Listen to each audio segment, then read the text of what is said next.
was your guys' reaction as players when you found out Senga was starting today?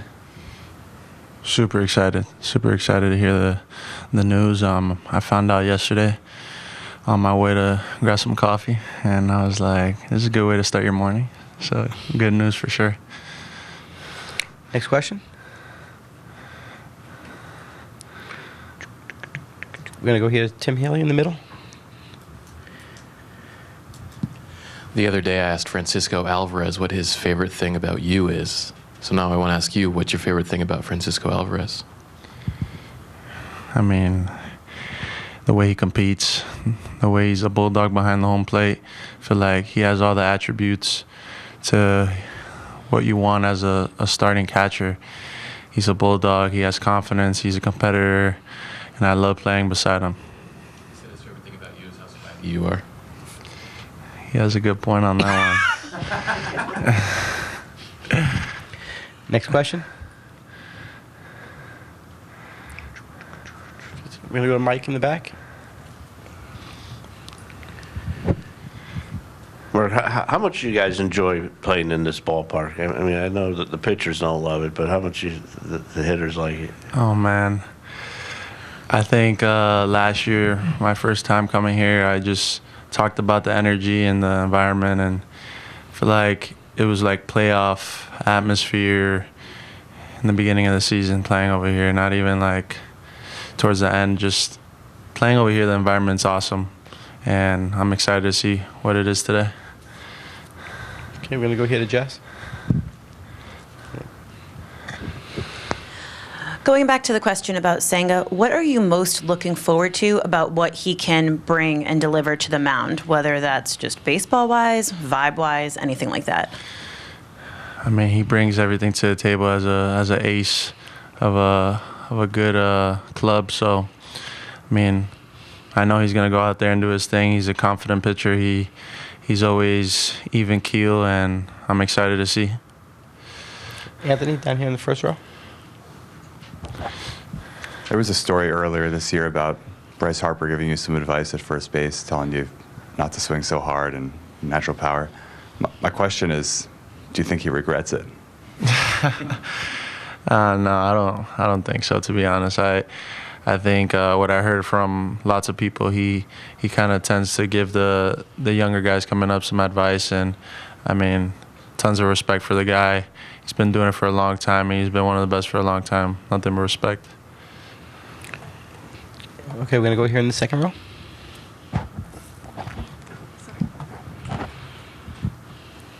Your journey here has been remarkable. You went from your last day in spring training being told you were going down to AAA, coming back up, and now here you are starting third baseman for a playoff team. Can you describe that? What is that? What has this journey meant to you?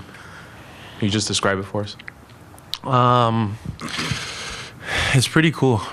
I mean, it's an honor just to be on the roster of a playoff team and living out a dream. I mean, it's crazy because I think yesterday was the first day I kind of like sat back and thought about what I'm doing. And because when you're in it, you don't really like look at it. You don't even sit back and be like, oh man, let's just like, all right, let's keep winning. Next at bat, next pitch, next play. But yesterday we had the day off, and I kind of just sat back. And I was like, man, this is crazy, man. It's for sure surreal what's going on, and I'm excited to keep continuing this. Okay, I'm going in the back. Zach Wheeler's a guy who throws several different pitches, and on top of that, this Phillies team can throw as many as half a dozen different relievers at you in high leverage situations. Is this a challenging team to prepare for from a scouting perspective, or is there anything unusual about having to cover so many different bases in your preparation? I think every team we're going to face from now on in the playoffs, I mean, playoff teams are all got great pitching, got great relievers, got great hitters. I mean, I feel like you just take every team like it's another game and just focus on who's next, who's pitching that game. I mean, Wheeler's a great pitcher, but I mean, we have a great ball club, so I'm excited to see what happens. Okay, we got anything else, Mark? Can we take one more here in the middle, Tim? How important was it Or how valuable was it for the team to have a day off yesterday? I mean, it felt like we haven't had a day off in a month. I mean, it was good. Good little reset button. I feel like a lot of us kind of laid low, just had a good dinner and just focus on today. I feel like it was a good reset for sure. Do you like pitching here in Philly, and how is this Phillies lineup different than the one you just faced with the Brewers? I mean, it's going to be the same lineup that I faced the last 2 times in the regular season. That was the last team that I faced. I think it's going to be the same lineup. It's going to be loud, of course. It's going to be a loud place tonight and tomorrow. I mean, just kind of focus on doing my job, try to make my pitches. They got a good lineup. So if I can manage the big guys, Harper, Schwarber, Turner, guys that can, hit homers, I think I can be good. Okay, next question. We go ahead, Abby. Luis, what was your reaction when you found out that Kodai Senga would be coming back today? Yeah, I mean, I have a feeling when we won that game in Milwaukee that it was going to be him. We were not sure about it, but we're happy. It's unbelievable to have somebody like him, enjoy the team. Even for 2 pitches, is Senga, so he's going to be a boost for us. Okay, next question. Go down here in the second row. You've had the chance to be in a lot of postseasons, get close to the World Series. But in the end, only one team wins. I'm wondering, at this point in your career, when you think about all the work that goes into it, just to speak about the battle that it is, that no matter how talented a team is, in the end, only one makes it. And you would know that more than just about anybody, probably.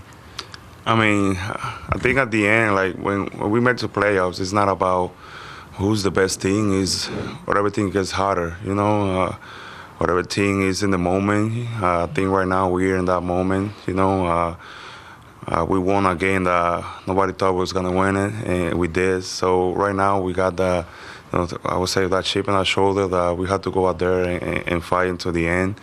We were not the favorites to make the playoffs, and we were not the favorites to win everything. So we know that, and we're gonna go there and compete every day.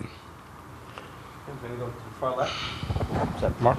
You mentioned how loud it will be here. What are the keys to kind of handling that atmosphere when you're on the mound? Try to put the pitch count and have maybe the high as you can to hear the pitches. For me, I've been in this atmosphere before, just about executing pitches. At the end, doesn't matter how loud it is. If you make your pitches, you're gonna be good. If you made a pitch, you're gonna pay for it. So, for me, my focus is just trying to hit the glove every time. I'll be giving the sign and trying to limit, the big damage. Gonna go down here, Anthony. Carlos Mendoza had said maybe a week or 2 ago towards the end of the season that he thought maybe you were getting a little tired. How do you feel now, and how has maybe the adrenaline of October helped that? I think October, everybody's tired, so it's nothing new.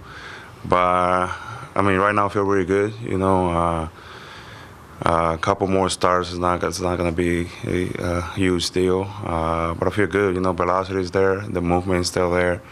For some reason, I keep having these weird innings that get me through freaking 100-something pitches. But, I feel good. What has been just the last week been like, not knowing if you're going to start Monday, then starting Tuesday, then kind of getting out of that and going deeper into that game, and then, obviously finally getting a little rest and being able to start tomorrow? Yeah, I mean, it's been weird, just not knowing when to start. Usually I'm a starter. I know, in 2 days I'm going to start. But, it's a situation, This is, we were trying to make the playoffs then, and then we made the playoffs. And then I was pitching in the game, we were tied, and then I didn't know it was going to go to the 6th or 5th.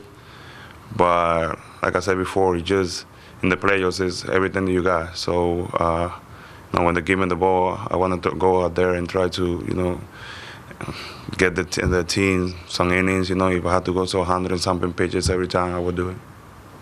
Okay. You go here in the second row.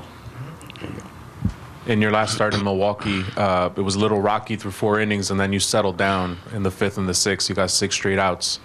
What can you take away? What did you learn from that start that you can bring into your start tomorrow against the Phillies?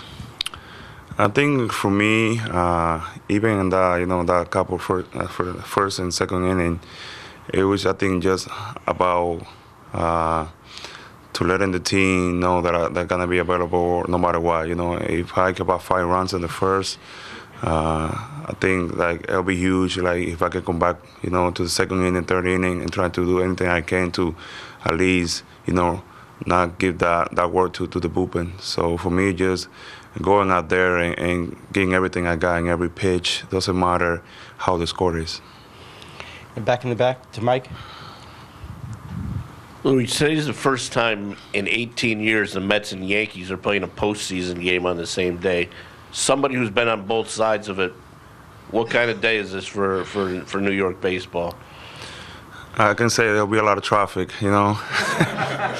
more than usual. But I think it's gonna be fun, and hopefully, I know it's not gonna be possible, but we're gonna go there on Tuesday, and they're gonna leave. But having those 2 games at the same time in New York will be crazy.